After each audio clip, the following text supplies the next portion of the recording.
Hi, it's the Forest Daughter on a cloudy, warm day in central Illinois, and I thought I would walk you through one of the Forest Edge journals. So I'm going to start with this one here. They both come with a fun fairy tale pick. It's got a couple of mushrooms, ferns, foliage, a little bit of flowers. I hand stitched a scarf to loosely tie it. And when you do that is you just take a long strip of fabric and fold it with the good sides facing in, stitch along the border, then you turn it right side out like a snake and close the edges. So that's what this is. It's soft and a simple tie. Then each journal has a face card that lets you tell them apart. The two journals are not volume 1 and 2. I use the same kits in them, some of the same images that I really valued for them, the sense of the wood's edge. But I was hoping somebody and their friend would get them, and then they could, you know how you parallel play as a young child, you could parallel journal. And I thought it would be a great activity. Go out for coffee every Sunday and write for 20 or 30 minutes. So you flip this over, and it tells you that this is the Wood's Edge Floral. Tells you who's doing the book and the year it was started in. This cover has been polyurethane so that the soft scarf tie won't rub off the ink. Okay, I think this is magnolia. It's too many petals to be a dogwood, but it gave a beautiful feel. I just want to give you some of the sizes here. This is 8.5 by 6. And the spine is about 3. I picked, not coordinating, but an interesting fabric here that looks like the Mars weather patterns, but in soft greens. It looks kind of like lichen or moss. And I stitched that on to the fabric, the floral fabric, so this won't come off. And then this fabric was glued to the inside cover. It has 5 signatures. I think they're about 175 pages if you count front and back of each, but I'll find out for you for sure. It is a floating spine, which means that I stitched each of the signatures to a piece of fabric, which you can see here, and topped them with a little piece of the folded Mars fabric. Sorry, it's out of screen. So this is actually, you can reach down in there. If you look carefully, you can see the Tyvek that was my template that gets sewn right in. So here we go. Like I said, I used a lot of kits. I think there were 15 total kits in this. And I will tell you some of the main ones quickly as we go through, but all of them will be listed in the descriptions as they always are. And they're digital AI designers on Etsy. So you can always find these on Etsy. This is a piece of beautiful cotton paper. Unfortunately, it was from Joann, so I no longer have access. But it looks like old wallpaper, and I really liked it. So these dark trees that look almost gothic, kind of in silhouette, they're scattered throughout the book, and thereby the ephemeral fox. I used 2 of her kits, volumes 2 and 4, and also the covers were from her kit, number 1, Grungy Forest number 1. I hand dyed all the papers myself with tea, so they have some pretty patterns, and I hand tore every edge so that they would have a nice rustic look. Just gonna flip through fairly quickly here. This pulls out, gives you writing space. Another piece of the cotton paper. I hand drew these lines with the bamboo dip pen in black calligraphy ink using just a ruler. Use shallow ink so it would run out and give you the interesting thickness changes. Some of this paper is nice and thick. Probably be able to watercolor on it if you like. Decorated the edges of the pages, leaving lots of writing space because that's the most important thing to me in a journal. Gothic window. More of the grungy forest by the ephemeral fox. Okay, the centerfolds have been sealed with polyurethane, which means you probably won't be able to write on them, but I wanted you to be able to prop the book open and use them as meditation images to really draw you into the book. The signatures are tied with different colors of DMC floss, and I left them unbeaded and untied, so at the bottom of the book they just hang out and are kind of fun to play with. You can tie them or add beads if you like. I'm not going to complain, it's your book. So these pictures that look like old masters oil paintings are by Sandy Rose Digi Art, and they are called Forest Digital Junk Journal Prints. Not a very original title, but they have an old master's feel, and they lead you into a very old forest edge, kind of at the golden twilight of late summer.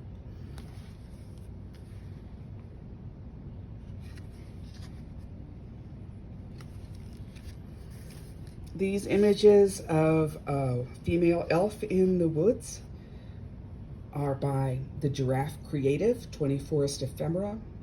No, I'm sorry, that's incorrect. These are Daisy Dreams Revisited Whispery Woodlands. Daisy Dreams Revisited Whispery Woodlands. And in these journals, you will also see another style that she does of a deep green long dress that flows into a green background. So this pops off.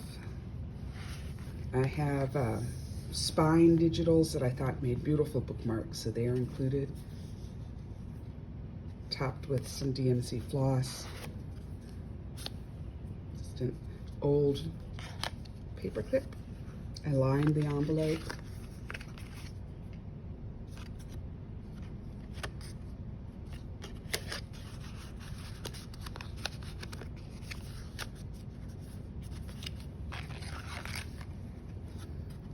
These have a little pink in them. They look like an old wallpaper to me as well. Probably around the 1890s. I just love it. More lined writing space. Inky page.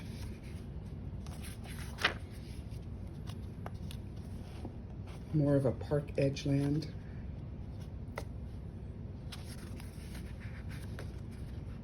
And then we are into the second signature. You can see the fabric, that's a floating spine here. It's kind of a heavy monk cloth, just a tight, large weave cotton fabric. Room to write behind. All of these background digitals I will list in the description. I use so many kits that worked well together. I can't tell them apart on the fly. That is one of my Siamese style kittens singing in the background. Just writing pages that have been tea dyed. This paper is an Asian wrapping paper, and if I can get it just right, I don't know if I can. It has gold colored ink, clouds, and a dragon, and I'm having trouble getting it to reflect right into the camera. So you might have to do that on your own. Another pocket. These journals are full of pockets where you can take out the tags and write behind them, write on the tags. So I included a witchy kit as well by Retro Fantasy Company. These tags I've hand beaded, check and Toho glass beads on embroidery floss.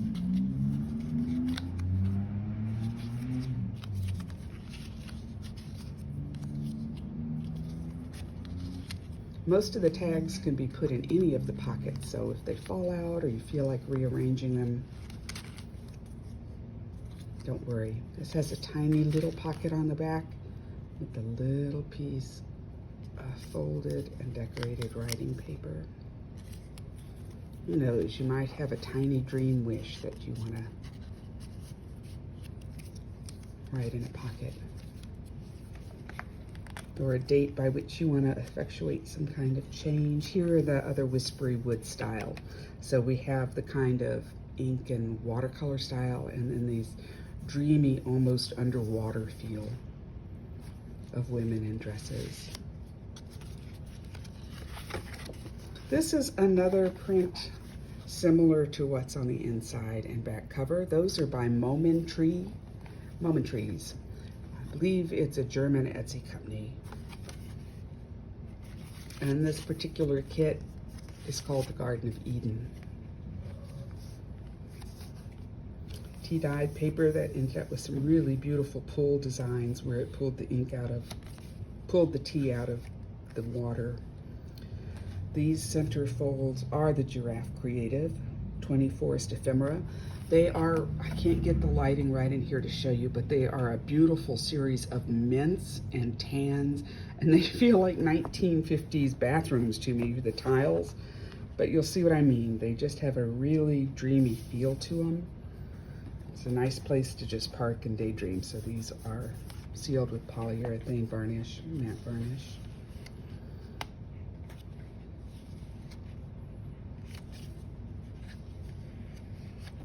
Here we have a big old clip, and this folds down. There's a belly band here that's sealed in the middle, and another set of tags. One of the designs that I played around with, one of the kits has these beautiful soft cabbage roses and sages and emeralds.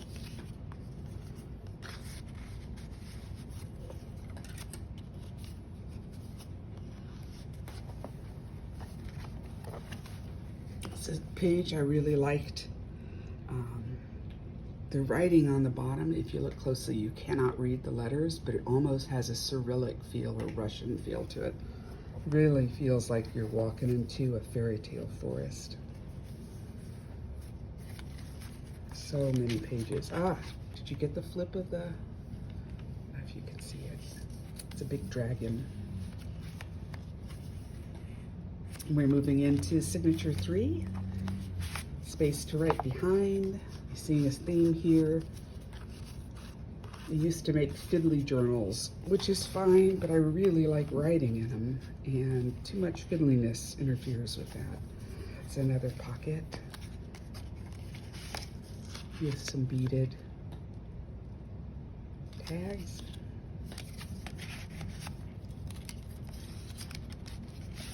This one has a soft, thin velvet ribbon.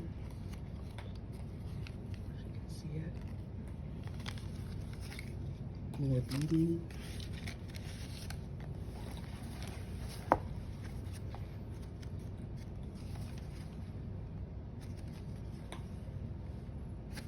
This is the gold paper, some heavy wrapping paper.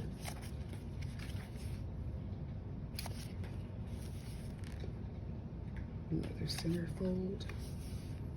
Did some fussy cutting here.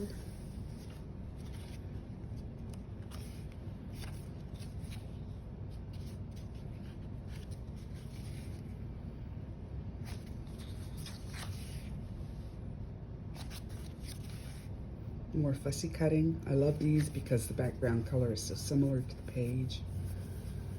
Some detailed cutting.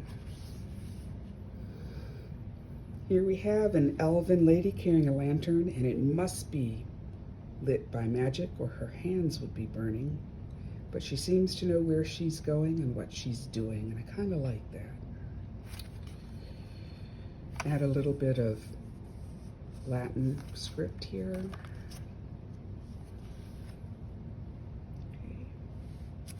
These tags move on this old office brad. One has gotten fringe added to it, fringe trim.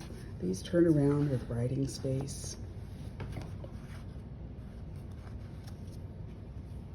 And they flip over to kind of hold the card in place. It's a little tiny witch at the top. Have a dreamy image. This pops back in and kind of blocks on this so it doesn't slide out. This is tucked behind, which is just a big secret writing space. This is some creamy feeling paper. Not quite construction paper, but it has a different feel than the rest, and I just popped that behind so it wouldn't block the view of the image.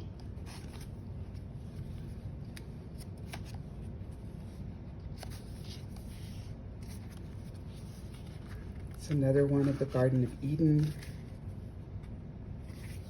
prints on real heavy card.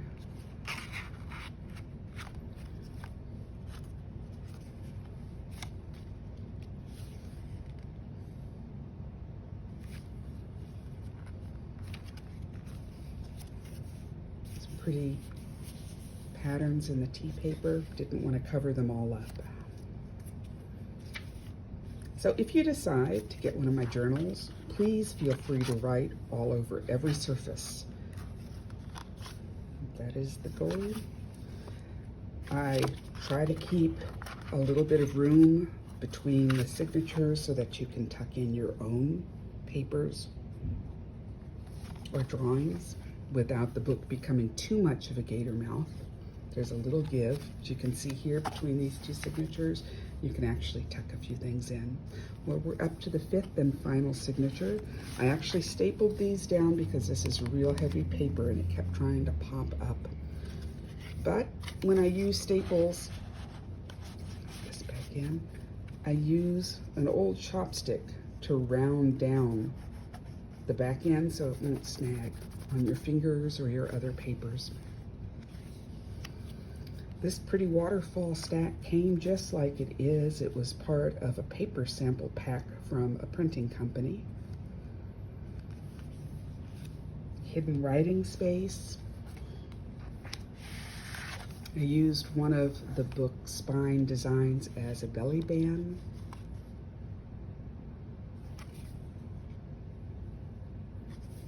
Try to include lots of writing space, little bits. This will all be fine with a permanent marker or a ballpoint pen. You'll be able to see what you're writing.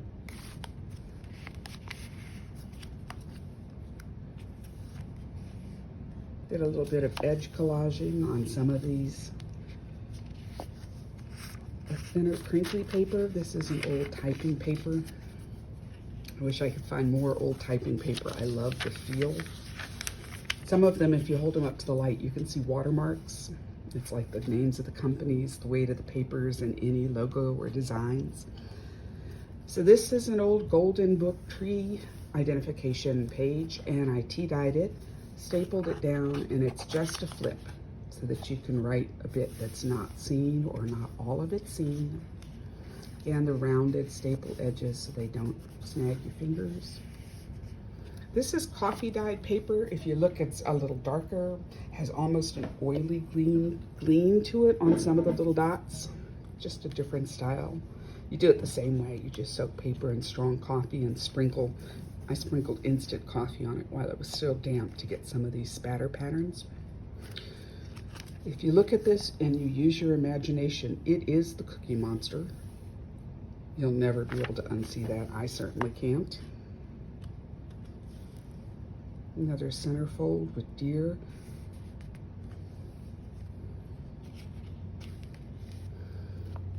Another busy patterned pocket.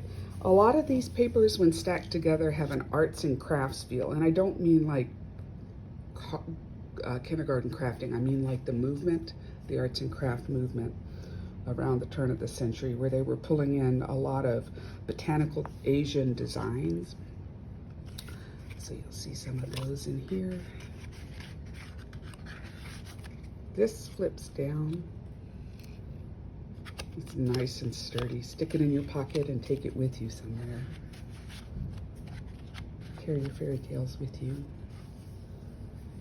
This is just a stack of these torn background papers that look like wallpaper stacked with old ribbon, stacked with bits of newspaper. And again, this is designed so you can just tear these off and stick them down anywhere in the book or on additional pages so they'll have a feel like they belong in the book, or just write on them where they are. Again, you can lift them all up and write in the back.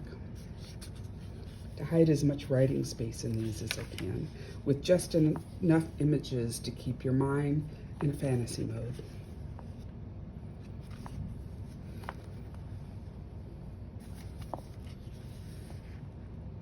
Did collaging with a couple different styles of torn paper here. You see card at the end. tucked in its own band, maybe.